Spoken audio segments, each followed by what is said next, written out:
여러분은 지금 이 순간 진정한 자신이 누구인지 알고 계신가요?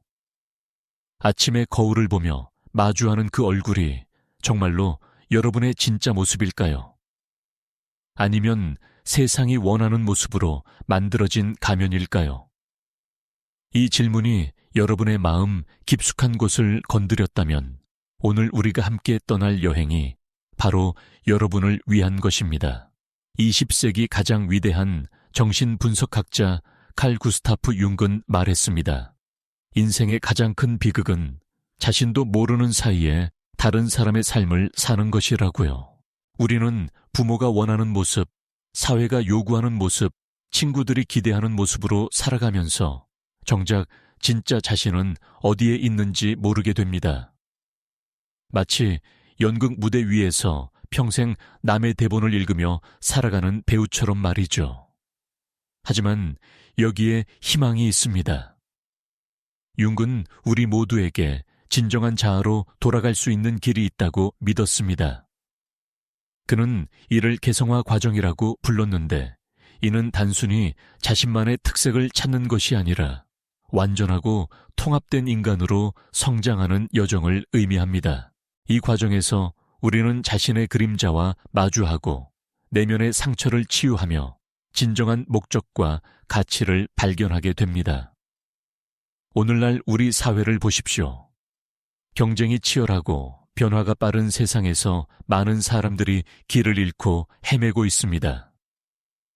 성공의 기준도 모호하고 행복의 정의도 애매합니다. 소셜미디어는 우리에게 끊임없이 다른 사람과 비교하라고 속삭이고 광고는 우리가 부족하다고 말하며 무언가를 사라고 유혹합니다. 이런 혼란 속에서 우리는 점점 더 자신을 잃어가고 있는 것은 아닐까요?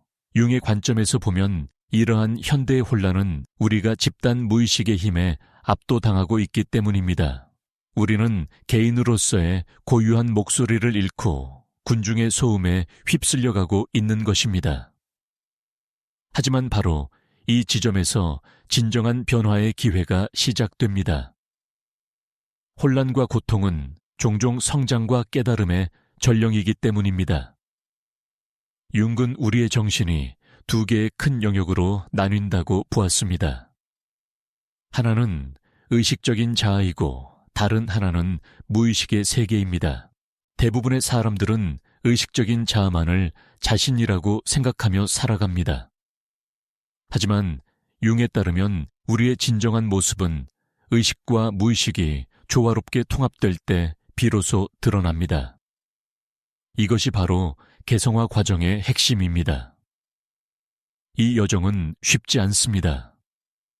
때로는 고통스럽기도 하고 때로는 두렵기도 합니다. 우리는 자신이 숨겨왔던 어두운 면들과 마주해야 하고 오랫동안 믿어왔던 신념들을 의문시해야 할지도 모릅니다. 하지만 이 과정을 통해 우리는 진정한 자유와 진정한 행복을 찾을 수 있습니다. 더 이상 남의 기대에 맞춰 살 필요도 없고 가짜 성공을 좇을 필요도 없습니다. 우리는 온전히 우리 자신이 될 수 있는 것입니다. 여러분이 지금 느끼고 있는 공허함이나 불안감 혹은 뭔가 놓치고 있다는 느낌들이 사실은 여러분의 진정한 자아가 보내는 신호일지도 모릅니다. 이 신호들을 무시하거나 억누르려 하지 마세요. 대신 귀를 기울여 보세요. 그 속에서 여러분은 자신만의 독특하고 소중한 목소리를 발견할 수 있을 것입니다. 융의 개성화 이론은 단순한 심리학 이론이 아닙니다. 그것은 삶을 살아가는 하나의 철학이자 지혜입니다. 이 이론을 통해 우리는 자신의 진정한 가치와 목적을 발견하고 의미 있는 삶을 창조할 수 있는 방법을 배울 수 있습니다. 그리고 이 모든 것이 바로 지금 여러분이 서 있는 이 자리에서부터 시작될 수 있습니다. 자, 이제 함께 떠나볼까요? 진정한 자신을 찾고 의미 있는 삶의 가치를 창조하는 이 특별한 여행을 말입니다. 칼 융이 제시한 개성화 과정은 인간이 진정한 자아를 발견하고 완성된 인격체로 성장하는 평생에 걸친 여정입니다. 이 과정에서 가장 먼저 우리가 마주해야 할 것은 바로 우리 자신의 그림자입니다. 그림자란 우리가 의식적으로 인정하고 싶어 하지 않는 성격의 어두운 면들을 말합니다. 우리는 모두 완벽하고 선량한 사람으로 보이고 싶어 하지만 실제로는 질투심, 분노, 욕심, 두려움과 같은 부정적인 감정들도 가지고 있습니다. 이러한 그림자를 인정하는 것이 왜 중요할까요? 융의 관점에서 보면 우리가 그림자를 부정하고 억압할수록 그것은 더욱 강력해져서 우리의 행동과 관계에 부정적인 영향을 미치게 됩니다. 예를 들어 자신의 분노를 인정하지 않는 사람은 무의식 중에 다른 사람들을 화나게 만들거나 자신도 모르게 공격적인 행동을 할 수 있습니다. 반면에 자신의 그림자를 인정하고 받아들이는 사람은 그것을 건설적으로 다룰 수 있게 됩니다. 그림자와의 만남은 종종 고통스럽습니다. 우리가 이상적으로 생각해왔던 자신의 모습이 깨지기 때문입니다. 하지만 이 과정은 진정한 성장을 위해 반드시 필요합니다. 융은 이를 어둠 속에서 빛을 찾는 과정이라고 표현했습니다. 우리가 자신의 어두운 면을 직면하고 받아들일 때 비로소 진정한 통합과 치유가 일어날 수 있는 것입니다. 현실적으로 그림자와 마주하는 방법은 무엇일까요? 먼저 우리는 자신이 다른 사람들에게서 특히 짜증나거나 화가 나는 특성들을 관찰해 볼 필요가 있습니다. 융은 우리가 다른 사람에게서 강하게 반응하는 특성들이 바로 우리 자신의 그림자와 관련이 있다고 보았습니다. 이를 투사라고 하는데 우리는 자신이 받아들이기 어려운 특성을 다른 사람에게서 보게 되는 것입니다. 예를 들어 어떤 사람이 이기적인 행동을 하는 타인을 보고 유독 화가 난다면 그것은 자신 안에도 이기적인 면이 있지만 이를 인정하고 싶지 않기 때문일 수 있습니다. 이런 인식이 처음에는 불편하고 받아들이기 어려울 수 있지만 이것이 바로 성장의 첫걸음입니다. 그림자를 인정한다고 해서 우리가 나쁜 행동을 정당화하거나 도덕성을 포기해야 한다는 뜻은 아닙니다. 오히려 그 반대입니다. 자신의 어두운 면을 인식하고 받아들일 때 우리는 그것을 더 잘 통제하고 건설적인 방향으로 활용할 수 있게 됩니다. 예를 들어 자신의 분노를 인정하는 사람은 그 에너지를 불의에 맞서거나 문제를 해결하는 동력으로 사용할 수 있습니다. 한국 사회에서는 특히 완벽함과 조화를 중시하는 문화적 특성으로 인해 그림자를 인정하기가 더욱 어려울 수 있습니다. 우리는 어릴 때부터 좋은 사람이 되라는 교육을 받으며 자라왔고 부정적인 감정이나 욕구를 표현하는 것을 부적절하다고 배웠습니다.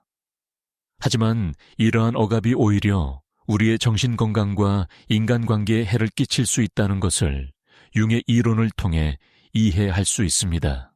그림자 작업의 다음 단계는 바로 아니마와 아니무스라는 개념과 관련이 있습니다. 융에 따르면 모든 남성에게는 여성적인 면인 아니마가 모든 여성에게는 남성적인 면인 아니무스가 존재합니다. 이는 생물학적 성별과는 관계없이 우리 모두가 가지고 있는 심리적 양성성을 말합니다. 남성이 자신의 감정적이고 직관적인 면을 받아들이고 여성이 자신의 논리적이고 주장하는 면을 인정할 때 더욱 완전한 인간이 될 수 있다는 것입니다. 하지만 많은 사람들이 사회적 역할과 기대에 맞추려 하면서 자신의 내면에 있는 반대편 성별의 특성을 억압하게 됩니다. 남성은 강하고 이성적이어야 한다는 압박을 받으며 자신의 감정을 무시하고 여성은 순종적이고 배려심이 많아야 한다는 기대에 부응하려 하면서 자신의 주장을 억누르게 됩니다. 이러한 억압은 개인의 성장을 저해하고 진정한 자아 실현을 방해합니다. 융의 개성화 과정에서 중요한 또 다른 요소는 바로 원형들과의 만남입니다.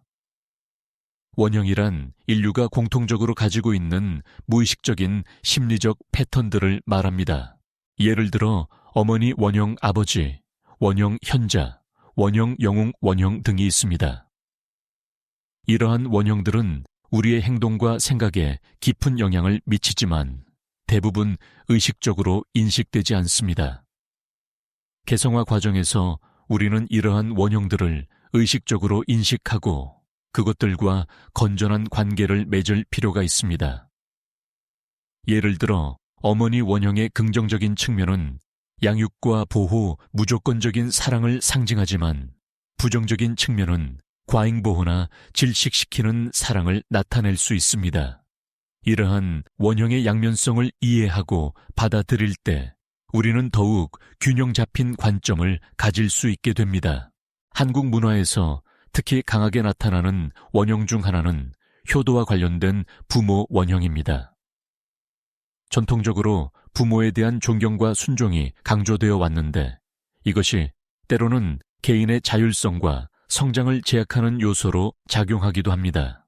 융의 관점에서 보면 건강한 개성화를 위해서는 부모 원형의 긍정적인 측면은 받아들이되 그것에 완전히 지배당하지 않는 균형을 찾는 것이 중요합니다.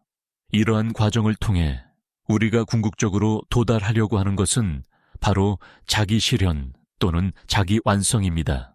융은 이를 셀프라는 개념으로 설명했는데 셀프는 의식과 무의식을 통합한 완전한 인격체를 의미합니다. 셀프는 우리가 태어날 때부터 가지고 있는 잠재력이지만 평생에 걸친 개성화 과정을 통해서만 실현될 수 있습니다. 셀프의 실현은 단순히 개인적인 만족이나 성취를 의미하지 않습니다. 그것은 자신의 고유한 역할과 목적을 발견하고 그것을 통해 더 큰 전체에 기여하는 것을 포함합니다.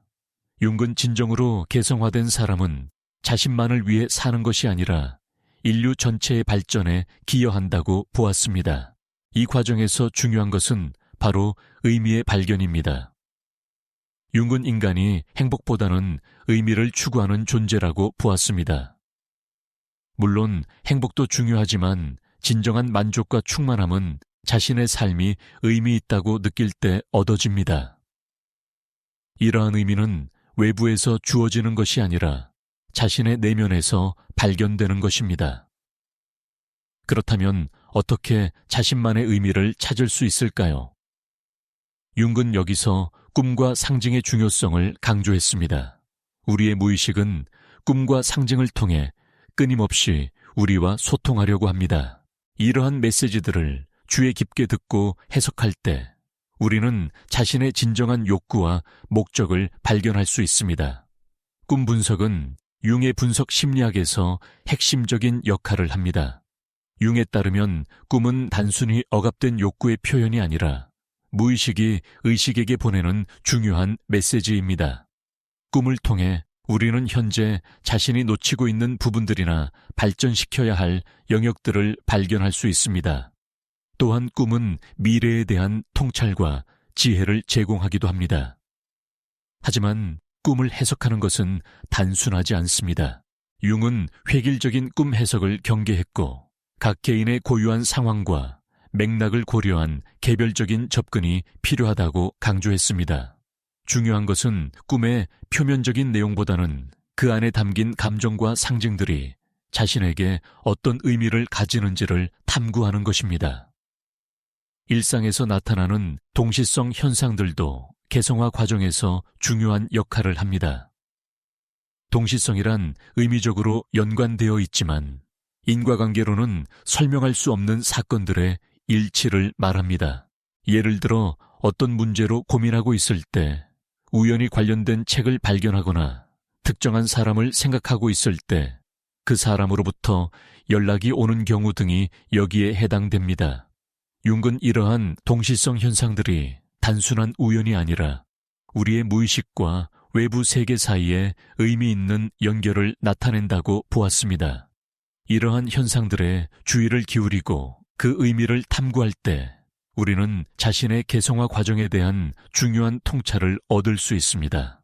개성화 과정에서 또 다른 중요한 요소는 바로 창조적 표현입니다. 융 자신도 그림을 그리고 조각을 만들며 자신의 무의식을 탐구했습니다. 창조적 활동을 통해 우리는 말로 표현하기 어려운 내면의 경험들을 형상화할 수 있고 이를 통해 새로운 통찰과 치유를 경험할 수 있습니다. 창조적 표현은 반드시 예술적인 재능이 있어야만 가능한 것은 아닙니다. 글쓰기, 춤, 음악, 요리, 정원, 가꾸기 등 어떤 형태든 자신의 내면을 표현하고 창조하는 활동이면 충분합니다. 중요한 것은 결과물의 완성도가 아니라 그 과정에서 자신과의 만남을 경험하는 것입니다. 한국 문화에서는 전통적으로 집단의 조화와 안정을 중시해왔기 때문에 개인의 창조적 표현이 때로는 이기적이거나 부적절한 것으로 여겨지기도 했습니다. 하지만 융의 관점에서 보면 진정한 개성화는 결국 더 큰 공동체에 기여하는 것으로 귀결됩니다. 자신의 고유한 재능과 역할을 발견하고 발휘하는 사람이야말로 사회 전체에 가장 큰 가치를 제공할 수 있는 것입니다. 개성화 과정은 또한 관계의 변화를 가져옵니다. 자신을 더 깊이 이해하고 받아들이게 되면서 다른 사람들과의 관계도 더욱 진실되고 깊어집니다. 가면을 벗고 진정한 모습으로 살아갈 때 우리는 더 이상 다른 사람들의 승인을 구하기 위해 자신을 속일 필요가 없어집니다. 대신 진정한 연결과 이해를 바탕으로 한 관계를 맺을 수 있게 됩니다. 하지만 이 과정에서 일부 관계들은 변화하거나 끝날 수도 있습니다. 자신이 변화하면서 더 이상 예전의 역할이나 패턴에 맞지 않는 관계들이 있을 수 있기 때문입니다. 이것은 때로는 아프고 어려운 경험이지만 진정한 성장과 치유를 위해서는 필요한 과정입니다. 융의 개성화 이론에서 중요한 또 다른 측면은 바로 삶의 단계에 따른 과제들입니다. 융은 인생을 크게 두 부분으로 나누었는데 첫 번째 반은 외부 세계에서의 성취와 적응에 집중하는 시기이고 두 번째 반은 내면의 발달과 의미 탐구에 집중하는 시기라고 보았습니다. 젊은 시절에는 사회에 적응하고 생존하며 성취를 이루는 것이 주요한 과제입니다. 학업을 마치고 직업을 구하며 가정을 꾸리는 등의 외적인 목표들이 중요합니다. 하지만 중년 이후가 되면서 이러한 외적 성취만으로는 만족할 수 없는 공허함을 경험하게 됩니다. 이때가 바로 진정한 개성화 과정이 본격적으로 시작되는 시기입니다. 이러한 삶의 단계별 특성을 이해하는 것은 매우 중요합니다. 젊은 시절에 내면의 탐구에만 집중하면 현실 적응에 어려움을 겪을 수 있고 반대로 중년 이후에도 외적 성취에만 매달리면 깊은 공허감과 무의미함을 경험할 수 있습니다. 융은 각 시기에 맞는 적절한 과제에 집중하는 것이 건강한 발달을 위해 필요하다고 보았습니다.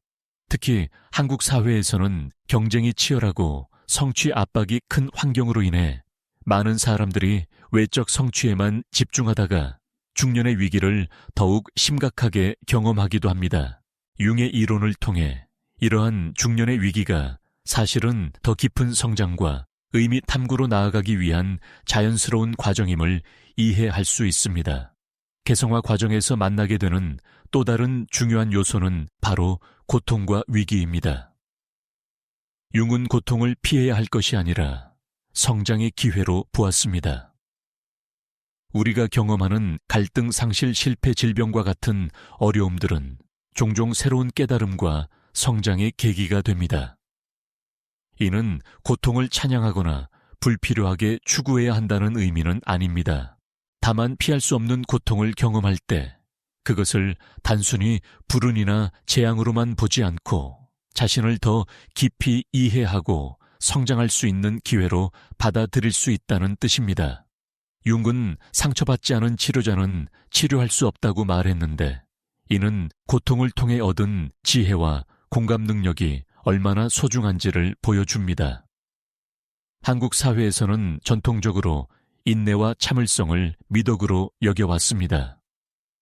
하지만 때로는 이러한 문화적 특성이 필요한 변화를 지연시키거나 진정한 문제 해결을 방해할 수도 있습니다.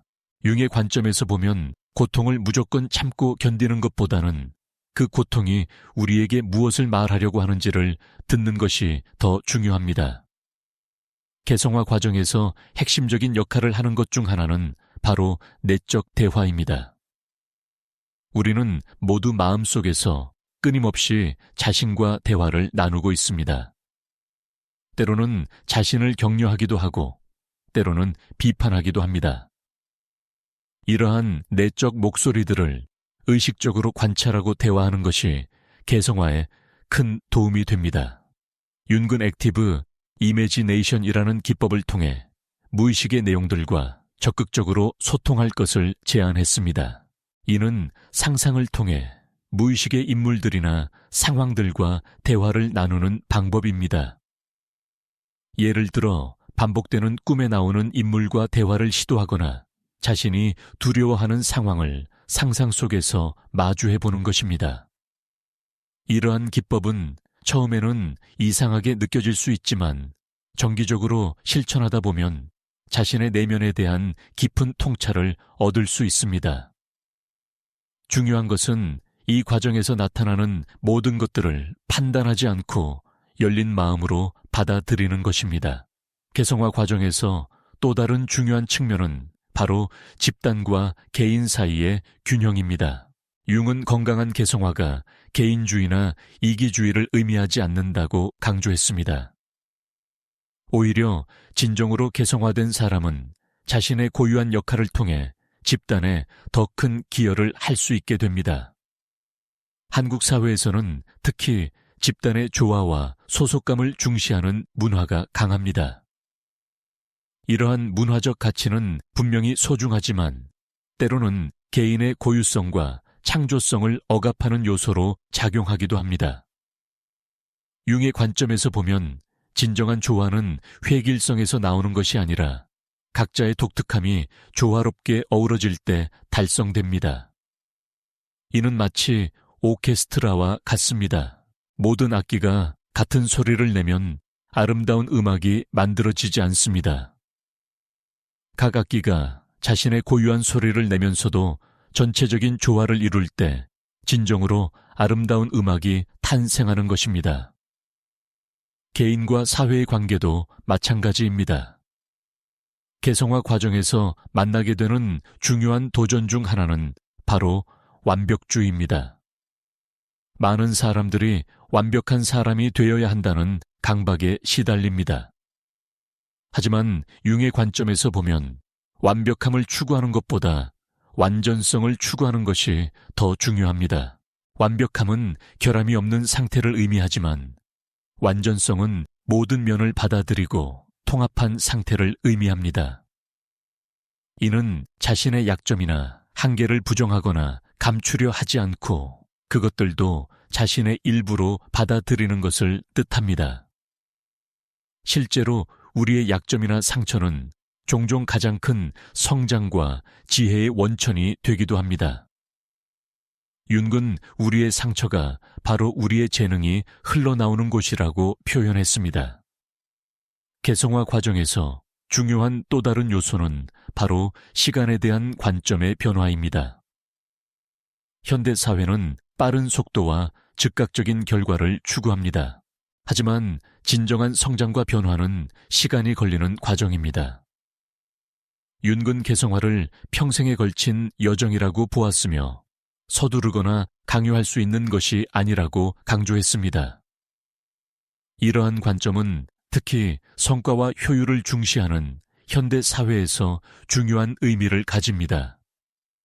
우리는 자신의 성장과 변화에도 마감 시간을 정하고 목표를 설정하려고 하지만 진정한 개성화는 그런 식으로 일어나지 않습니다. 오히려 인내심을 가지고 자연스러운 리듬을 따라갈 때 진정한 변화가 일어납니다. 융의 개성화 이론에서 또 다른 핵심적인 개념은 바로 대극의 통합입니다. 우리는 보통 성과 악빛과 어둠 강함과 약함 같은 대립하는 것들을 분리해서 생각합니다. 하지만 융은 이러한 대극들이 실제로는 하나의 전체를 구성하는 상보적인 요소들이라고 보았습니다. 예를 들어 선함과 악함을 완전히 분리해서 생각하는 사람은 자신의 어두운 면을 인정하지 않으면서 동시에 진정한 선함도 달성할 수 없습니다. 반면에 자신 안의 어둠을 인정하고 받아들이는 사람은 더욱 깊이 있고 진정한 선함을 실현할 수 있게 됩니다. 이러한 대극의 통합은 단순히 중간 지점을 찾는 것이 아닙니다. 그것은 양쪽 극단을 모두 포함하면서도 그 너머에 새로운 차원을 창조하는 것입니다. 융은 이를 초월적 기능이라고 불렀는데, 이는 대립하는 요소들 사이에서 새로운 제3의 길을 찾아내는 능력을 의미합니다. 개성화 과정에서 마주하게 되는 또 다른 중요한 주제는 바로 죽음과 유한성입니다. 죽음에 대한 인식은 종종 우리로 하여금 진정으로 중요한 것이 무엇인지를 깨닫게 합니다. 융은 중년 이후의 개성화 과정에서 죽음에 대한 수용이 중요한 역할을 한다고 보았습니다. 죽음을 받아들인다는 것은 체념이나 포기를 의미하지 않습니다. 오히려 유한한 삶의 소중함을 깨닫고 더욱 의미 있게 살려는 동기를 얻는 것입니다. 죽음의 그림자 아래서 우리는 진정으로 중요한 가치들을 구별할 수 있게 되고 시간을 더욱 소중히 여기게 됩니다. 한국 문화에서는 전통적으로 죽음에 대한 논의를 금기시하는 경향이 있었습니다. 하지만 융의 관점에서 보면 죽음에 대한 건전한 성찰은 더 충실한 삶을 위해 필수적입니다.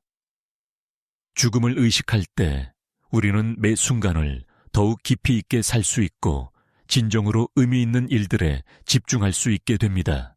개성화 과정에서 중요한 또 다른 측면은 바로 내적 권위의 개발입니다.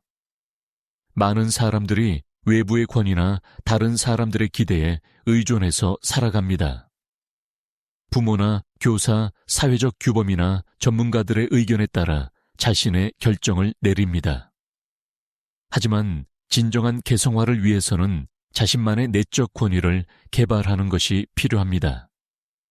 내적 권위란 자신의 가치관과 판단력을 믿고 그에 따라 결정을 내릴 수 있는 능력을 말합니다. 이는 다른 사람들의 의견을 무시한다는 뜻이 아니라 다양한 관점을 고려하면서도 최종적으로는 자신의 내적 지혜에 따라 결정을 내린다는 의미입니다. 이러한 내적 권위의 개발은 특히 한국 사회에서 중요한 의미를 가집니다. 전통적으로 연장자나 권위자의 의견을 따르는 것이 미덕으로 여겨졌지만 급변하는 현대 사회에서는 각자가 자신만의 판단력과 결정 능력을 기를 필요가 있습니다. 융의 개성화 이론에서 또 다른 핵심적인 요소는 바로 종교적 또는 영적 차원입니다. 융은 인간에게 내재된 종교적 욕구가 있다고 보았습니다. 여기서 말하는 종교적 욕구란 특정 종교나 교리를 따르는 것이 아니라 자신보다 큰 무엇인가와 연결되고 싶어하는 근본적인 욕구를 의미합니다. 이러한 영적 차원의 탐구는 개성화 과정에서 깊은 의미와 방향감을 제공합니다.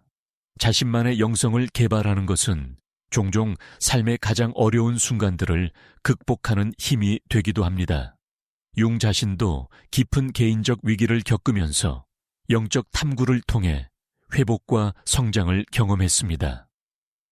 현대 사회에서 많은 사람들이 전통적인 종교로부터 멀어지고 있지만 동시에 영적 갈증은 여전히 존재합니다. 융의 관점에서 보면 각자가 자신만의 방식으로 이러한 영적 욕구를 탐구하고 충족시켜야 합니다. 이는 반드시 종교적 형태일 필요는 없으며 자연과의 교감, 예술적 창조 명상, 봉사활동 등 다양한 형태로 나타날 수 있습니다. 개성화 과정에서 만나게 되는 또 다른 중요한 주제는 바로 용서입니다. 우리는 모두 살아가면서 상처를 주고받습니다. 때로는 다른 사람으로부터 상처를 받기도 하고, 때로는 자신이 다른 사람에게 상처를 주기도 합니다. 이러한 상처들을 치유하고 용서하는 것은 개성화 과정에서 핵심적인 과제입니다. 용서는 단순히 잘못을 없었던 일로 만드는 것이 아닙니다. 그것은 상처와 분노에 매여 있던 에너지를 해방시켜 더 건설적인 방향으로 사용할 수 있게 하는 것입니다. 융은 용서가 주로 용서하는 사람 자신을 위한 것이라고 보았습니다. 분노와 원망에 사로잡혀 있으면 진정한 성장과 행복이 불가능하기 때문입니다. 자기 용서 역시 매우 중요합니다. 많은 사람들이 자신의 과거 실수나 약점에 대해 끊임없이 자신을 비난하고 처벌합니다. 하지만 이러한 자기 비난은 성장을 돕기보다는 오히려 방해하는 경우가 많습니다. 융의 관점에서 보면 자신의 불완전함을 인정하고 받아들이는 것이 진정한 변화의 시작입니다. 개성화 과정에서 중요한 또 다른 요소는 바로 감사와 수용입니다. 우리는 종종 자신이 가지지 못한 것들에 초점을 맞추면서 불만과 부족함을 느낍니다. 하지만 진정한 성장과 행복을 위해서는 이미 가진 것들에 대한 감사와 현재 상황에 대한 수용이 필요합니다. 이는 현실에 안주하거나 변화를 포기한다는 뜻이 아닙니다. 오히려 현재를 충분히 받아들이고 감사할 때 우리는 더욱 안정된 기반에서 성장과 변화를 추구할 수 있게 됩니다. 융은 우리가 있는 그대로의 모습을 받아들일 때 비로소 진정한 변화가 가능하다고 보았습니다. 한국 사회에서는 특히 성취와 발전을 중시하는 문화로 인해 현재에 만족하거나 감사하는 것이 나태함으로 여겨지기도 합니다. 하지만 융의 관점에서 보면 감사와 수용은 더 큰 성취와 행복을 위한 필수적인 토대입니다. 개성화 과정에서 또 다른 중요한 측면은 바로 놀이와 유머의 역할입니다. 융은 너무 진지하고 엄격한 태도가 오히려 성장을 방해할 수 있다고 보았습니다. 때로는 가볍고 유쾌한 마음으로 자신을 바라보는 것이 깊은 통찰을 가져다 주기도 합니다. 놀이는 우리의 창조적 에너지를 해방시키고 새로운 관점을 제공합니다. 아이들이 놀이를 통해 세상을 배우듯이 어른들도 놀이를 통해 새로운 가능성들을 탐구할 수 있습니다. 융 자신도 돌을 쌓고 그림을 그리며 놀이를 통해 자신의 무의식을 탐구했습니다. 유머 역시 중요한 치유의 도구입니다. 자신의 문제나 약점에 대해 건전한 유머를 가질 수 있다는 것은 그것들로부터 어느 정도 거리를 둘 수 있게 되었다는 것을 의미합니다. 이러한 거리감은 문제를 더 객관적으로 바라보고 해결책을 찾는 데 도움이 됩니다. 개성화 과정에서 만나게 되는 또 다른 중요한 주제는 바로 사랑과 관계입니다. 융은 진정한 사랑이 두 개의 완전한 개체 사이에서 일어난다고 보았습니다. 즉, 자신을 충분히 알고 사랑하는 사람만이 다른 사람을 진정으로 사랑할 수 있다는 것입니다. 많은 사람들이 관계를 통해 자신의 부족함을 채우려고 합니다. 하지만 이러한 의존적인 관계는 종종 갈등과 실망을 가져옵니다. 반면에 개성화 과정을 통해 자신만의 완전성을 발견한 사람은 상대방에게 의존하지 않으면서도 깊은 사랑과 연결을 경험할 수 있습니다. 이는 독립성과 연결성의 균형을 의미합니다. 진정한 친밀감은 두 사람이 각자의 개성을 유지하면서도 깊이 연결될 때 달성됩니다. 융은 이러한 관계를 두 개의 원이 겹치는 것에 비유했는데 각자의 독특함을 유지하면서도 공통된 영역을 공유하는 것입니다. 개성화 과정에서 또 다른 핵심적인 요소는 바로 직관의 개발입니다. 현대사회는 논리와 이성을 중시하지만 융은 직관 역시 중요한 인식 능력이라고 보았습니다. 직관은 의식적인 분석과 추론을 거치지 않고도 전체적인 통찰을 얻는 능력입니다. 많은 중요한 발견과 창조는 직관을 통해 이루어졌습니다. 과학자들의 영감, 예술가들의 창조적 순간, 일상에서의 중요한 결정들이 종종 직관에 의해 이루어집니다. 융근 개성화 과정에서 이러한 직관적 능력을 개발하고 신뢰하는 것이 중요하다고 강조했습니다. 직관을 개발하는 방법 중 하나는 바로 침묵과 성찰의 시간을 갖는 것입니다. 끊임없는 정보와 자극에 노출된 현대인들에게는 조용히 내면의 목소리를 들을 수 있는 시간이 필요합니다. 명상 산책, 자연과의 교감 등을 통해 우리는 직관적 지혜에 접근할 수 있습니다. 개성화 과정에서 또 다른 중요한 측면은 바로 균형의 중요성입니다. 윤근 건강한 개성화가 극단을 피하고 균형을 추구하는 것이라고 보았습니다. 이는 모든 면에서 중간 지점을 택한다는 뜻이 아니라 상황에 따라 적절한 반응을 보일 수 있는 유연성을 의미합니다. 예를 들어 때로는 강해야 할 때가 있고 때로는 부드러워야 할 때가 있습니다. 때로는 혼자 있는 시간이 필요하고 때로는 다른 사람들과 함께하는 시간이 필요합니다. 개성화된 사람은 이러한 다양한 면들을 상황에 맞게 적절히 표현할 수 있는 사람입니다. 한국 사회에서는 특히 일과 삶의 균형이 중요한 이슈가 되고 있습니다. 전통적으로 근면과 성취를 중시해온 문화에서 이제는 개인의 행복과 웰빙도 중요하게 여겨지고 있습니다. 융의 관점에서 보면 이러한 균형은 단순히 시간을 나누는 것이 아니라 삶의 전체적인 조화를 추구하는 것입니다. 개성화 과정에서 만나게 되는 또 다른 중요한 주제는 바로 변화에 대한 태도입니다. 많은 사람들이 변화를 두려워하고 안전한 현상 유지를 추구합니다. 하지만 융근 변화가 생명의 본질이며 개성화는 지속적인 변화와 성장의 과정이라고 보았습니다. 이는 무작정 변화를 추구한다는 뜻이 아닙니다.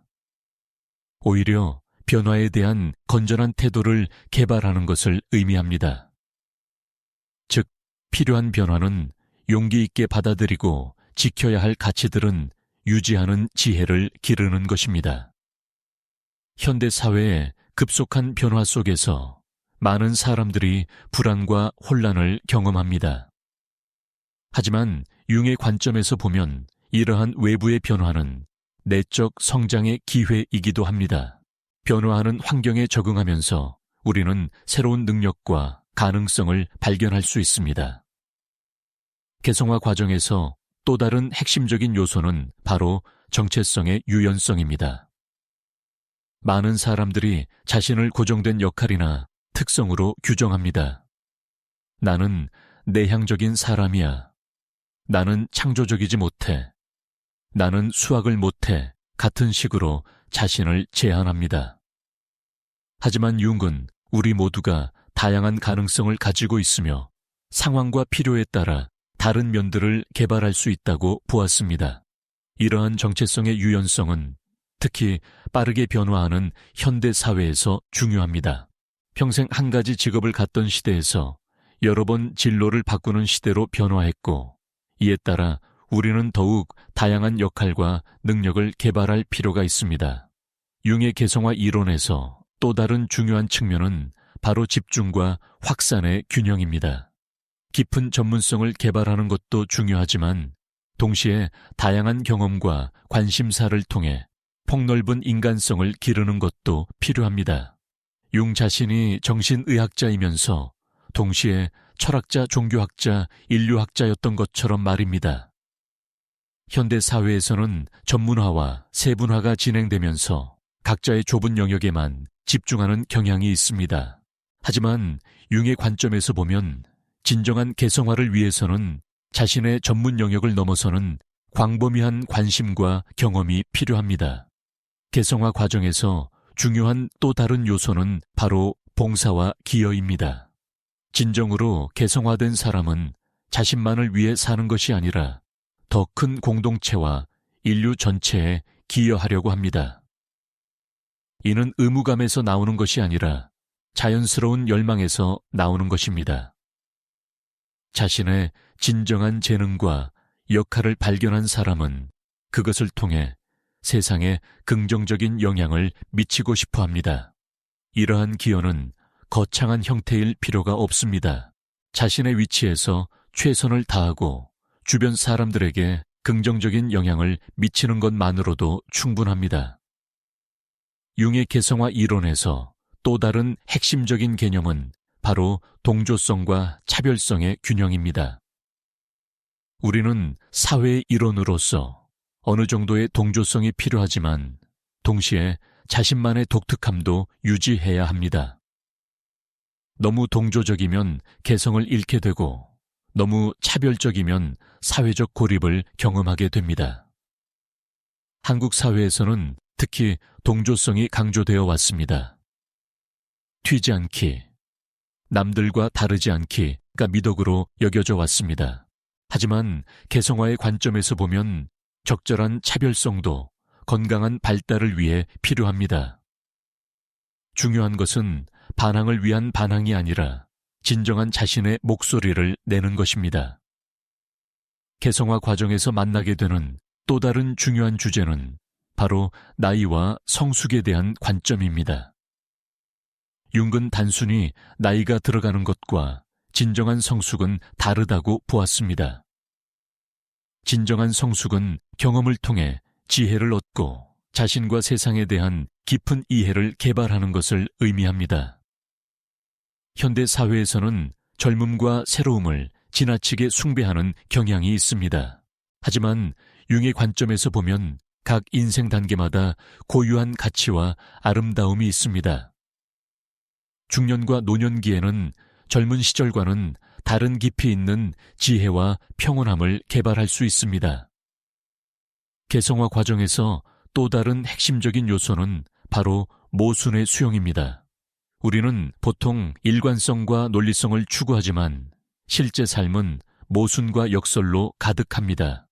융은 이러한 모순들을 없애려고 하기보다는 받아들이고 통합하는 것이 성숙의 표시라고 보았습니다. 예를 들어 우리는 동시에 독립적이면서도 의존적이고 강하면서도 약하며 이성적이면서도 감정적입니다. 이러한 모순적인 면들을 부정하거나 제거하려고 하지 말고 그것들이 모두 자신의 일부임을 인정할 때 더욱 완전한 인간이 될 수 있습니다. 융의 개성화 이론에서 또 다른 중요한 측면은 바로 문화와 개인의 관계입니다. 우리는 모두 특정한 문화적 배경에서 자라나며 그 문화의 가치관과 신념들을 내재화합니다. 하지만 개성화 과정에서는 이러한 문화적 조건화를 의식적으로 검토하고 자신에게 진정으로